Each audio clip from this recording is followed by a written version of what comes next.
مولایا صلی وسلم دائما۔ اللہ کے نام سے شروع کرتا ہوں جو تمام جہانوں کا پالنے والا ہے، اسی کے قبضہ قدرت میں ہماری جان ہے اور وہی روز جزا کا مالک ہے۔ تو بھائیو، بڑے ہی افسوس کے ساتھ، جیسا کہ پہلے بھی ہماری نشست رہی ہے محرم الحرام کو لے کر، ہم ساری سلسلہ بسلسلہ جو شہادتیں ہیں وہ بیان کر چکے ہیں کربلا کے لحاظ سے۔ تو آج ہم بتائیں گے کہ الحمدللہ سے واقعہ کربلا کے بعد کے جو واقعات ہیں، بڑے ہی دل کو لرزا دینے والے، تڑپا دینے والے۔ ابھی امتحان ختم نہیں ہوا، ابھی بھی ان کا جو منکرین کربلا کے جو منافق لوگ اور دشمن اہل بیت تھے، جنہوں نے کربلا معلیٰ میں بڑے بڑے ظلم و ستم جو ہے وہ ڈھائے، تاریخ میں ان کی مثال نہیں ملتی۔ اس قدر جو ہے ظلم میں انہوں نے بڑھ چڑھ کر جو ہے وہ ظلم کیا حضور صلی اللہ علیہ وآلہ وسلم کی آل کے اوپر۔ تو جیسے ہی واقعہ کربلا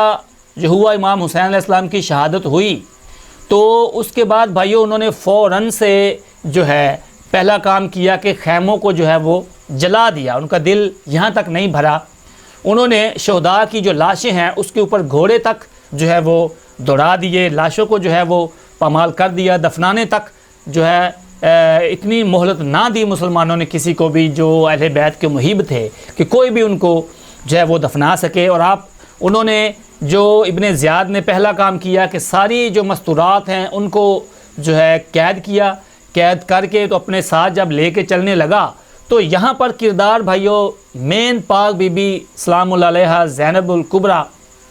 کا یہاں پہ ایک کردار ہمیں نظر آتا ہے کہ امام حسین علیہ السلام کی شہادت کے بعد انہوں نے وہ ساری کمان سنبھالی۔ اپنے نانا کا جو دین تھا وہ سارا آپ نے پھر بعد میں وہ کمان الحمدللہ سے سنبھالی، اور آپ نے جو ہے بارہا جگہ آپ کا بھی لہجہ علی مولا علی کرم اللہ وجہ الکریم میں آپ نے بارہا جگہ خطبات دیے۔ لیکن جب آپ کو قید کر کے تو لے جایا گیا، تو جیسے ہی آپ وہ اس مقتل گاہ سے گزری تو آپ نے وہاں پہ پہلی بار جو نوحہ، اسلام میں جو غم کے جو اشعار پڑھے جاتے ہیں، نوحہ بھی کہتے ہیں، مرثیہ بھی کہتے ہیں، تو وہ جب پڑھے تو وہ سب سے پہلے پاک بی بی زینب الکبریٰ نے جو ہے وہ وہاں پہ پڑھے اپنے بھائی کا لاشا جب دیکھا پامال ہوا، تو انہوں نے پھر جو ہے بڑی غم زدہ آواز میں انہوں نے ایک وین کیا کہ واہ محمدہ واہ محمدہ، اپنے نانا کو پکارا کہ اے محمد صلی اللہ علیہ وسلم، دیکھیں کہ آپ کے نواسے کے ساتھ آپ کی امت نے کیا سلوک جو ہے وہ کیا ہے، کس طرح سے جو ہے شہید کر دیا، اور ہمیں اتنی بھی مہلت نہیں دی، اتنی اجازت بھی نہیں دی کہ میں اپنے بھائی کو جو ہے وہ ہم دفنا سکیں، اپنے بھائی کا غم جو ہے وہ بیٹھ کر منا سکیں۔ واہ محمدہ واہ محمدہ۔ تو پہلا جو نوحہ ہے، یہاں سے ہمیں یہ بھی ایک مثال ملتی ہے کہ نوحہ کرنا، گریہ کرنا، اس طرح سے یہ جناب زینب کی جو ہے یہ سنت ہے۔ تو ناسبی قسم کے لوگ جو مرضی کہیں، تو یہ بالکل جو غم حسین ہے یہ بھائیو ہر طرح سے منانا جو ہے جائز، اور ہر مسلمان کے اوپر بھائیو یہ واجب ہے۔ تو پاک بی بی زینب الکبریٰ نے جب یہ نوحے فرمائے تو ظالموں کو یہ بھی ہضم نہ ہوئے، انہوں نے جلدی سے قافلے کو ان کو لے کر آگے جو ہے شام کے سفر جو ہے وہ شروع کیا۔ انہوں نے رستے میں بڑے دشوار گزار بھائیو جو مقام ہیں وہ آئے۔ آپ کو پتہ ہے کہ انہوں نے بالکل آپ کے ساتھ وہ سلوک جو ہے بالکل قیدیوں والا سلوک کیا، کوئی بھی نرمی وہ نہیں برت رہے تھے کہ یہ اہل بیت کے جو ہیں وہ گھر والے ہیں، امام حسین کے، حضور صلی اللہ علیہ وآلہ وسلم کے نواسیاں ہیں، اور امام حسین علیہ السلام کے ایک بیمار بیٹے جناب زین العابدین بھی وہاں پہ موجود تھے۔ تو انہوں نے کوئی شرم و حیا نہیں کیا، ان ظالموں نے بالکل بیمار عابد کو بھی انہوں نے جو ہے بالکل وہی ٹارچر کیا، بالکل ویسے بڑی بے دردی سے جو ہے انہوں نے آپ کو بھی زنجیروں میں جکڑ کر جو ہے سواریوں میں، اور بعض روایت میں ملتا ہے کہ پیدل بھی کچھ سفر جو ہے انہوں نے شام تک کا کچھ جو ہے وہ کروایا۔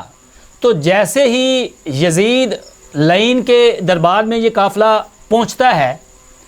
تو جب قافلہ پہنچا تو یزید لعین نے جو ہے امام حسین علیہ السلام کے جو چہرہ مبارک کے ساتھ جو بدتمیزی کی ایک چھڑی کے ساتھ، تو اس کی محفل میں کچھ صحابہ موجود تھے. تو یہ دلیل اللہ کی طور دیکھیں، اللہ کی ایک بڑی نشانی بھی یہاں پہ ہمیں ملتی ہے کہ یزید لعین کو جھوٹا کرنا تھا کہ تا قیامت کوئی بھی انسان کبھی یہ نہ غلط فہمی میں نہ رہے. یزید کی ساری کرتوتیں جو ہے وہ الحمدللہ سے کھل چکی تھی، بالکل واضح طور پر ہر چیز کھل کر سامنے جو ہے وہ آ گئی کہ جب اس نے اپنے دربار میں امام حسین علیہ السلام کے جو گستاخی کی اور کہنے لگا کہ جس کو اللہ چاہے عزت دے اور جس کو اللہ چاہے ذلت دے، تو دیکھو آج تم میرے سامنے ایسے پڑے ہو اور میں بادشاہ ہوں. تو جناب زینب الکبریٰ نے جب اس کی یہ گستاخی سنی تو آپ نے جو ہے بڑے ہی جو ہے ایک والہانہ انداز میں بڑے روب اور دبدبے کے ساتھ خطبہ دیا، اور لوگ وہاں پہ جو بیٹھے تھے دربار میں وہ کانپ اٹھے، بالکل اس طرح سے کانپے کہ ان کو لگا کہ جیسے مولا علی مولا کرم اللہ وجہ الکریم مولا علی کی بالکل آواز انہوں نے محسوس کی کہ اس پردے کے پیچھے یہ جو بی بی بول رہی ہے، تو ان کو لگا کہ بالکل مولا علی کے لہجے میں جو ہے پاک بی بی زینب الکبریٰ نے جو ہے وہ خطبہ دیا، اور انہوں نے کہا کہ اے یزید تو اپنی فتح کو فتح مت سمجھ، یہ دنیاوی فتح ہے، اور یہ قرآن کی جو آیت تو نے پڑھی ہے یہ تو نے غلط پڑھی ہے. قرآن کی غلط آیتیں پڑھ کے تو اپنے مطلب ان کو استعمال نہ کر. یہ جو ہے الحمدللہ سے ہم اہل رسول ہیں، اہل رسول صلی اللہ علیہ وسلم کے ہم جو ہے اہل و عیال ہیں، تو نے ہمارے اوپر ظلم کیا ہے تو اس کا بدلہ تجھے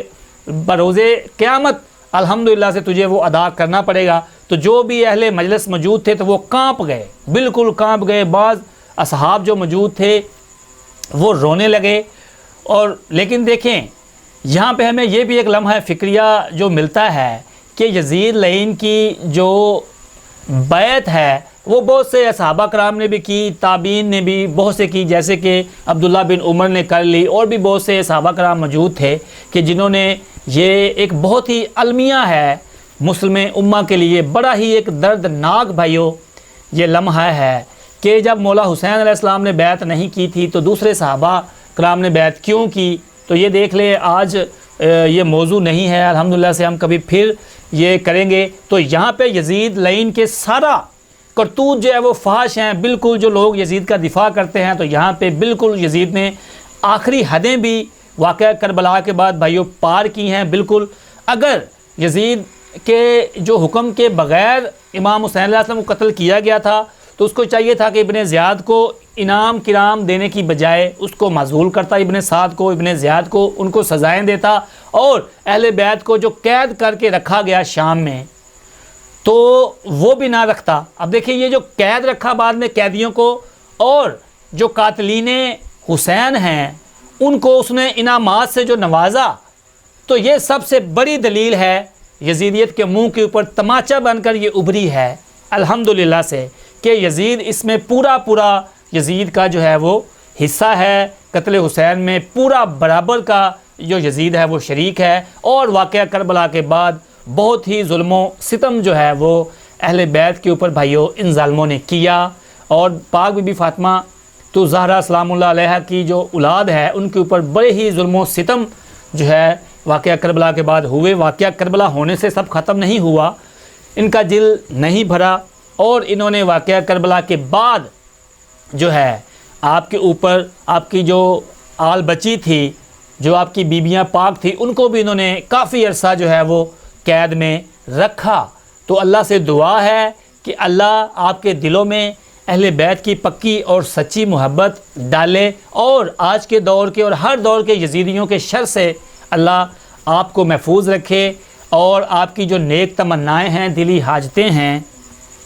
جتنی بھی دعاؤں کے لیے ہمیں ہمارے جاننے والوں نے کہا، تو اللہ سے دعا ہے کہ ان کی تمام دعائیں اور حاجتیں اللہ اپنی بارگاہ میں قبول و منظور فرمائے.